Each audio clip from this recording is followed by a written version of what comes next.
Hi everyone, in today's video I'm going to show you the best gaming settings for the Samsung Odyssey G5. First, set the refresh rate to the highest available options such as 144Hz, 165Hz or 180Hz depending on your monitor model. You can change this in Windows display settings under Advanced Display Settings or directly in your console's display options.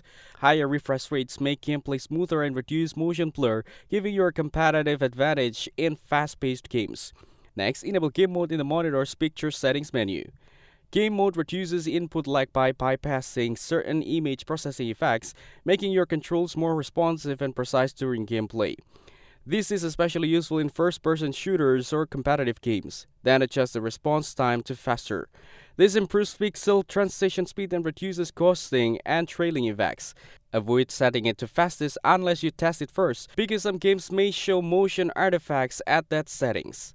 After that, turn on FreeSync if you have an AMD GPU or G-Sync if using NVIDIA in the monitor settings or graphics card control panel.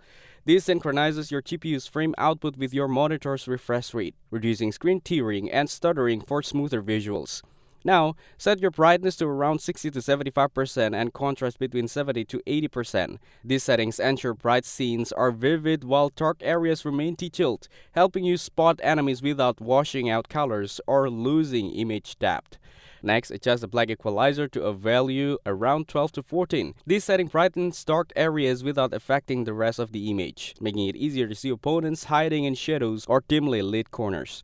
Additionally, check sharpness and color saturation in the monitor settings. A moderate sharpness around 50 to 60% chances edges without introducing noise, while slightly boosting color saturation can make visuals more vibrant and immersive.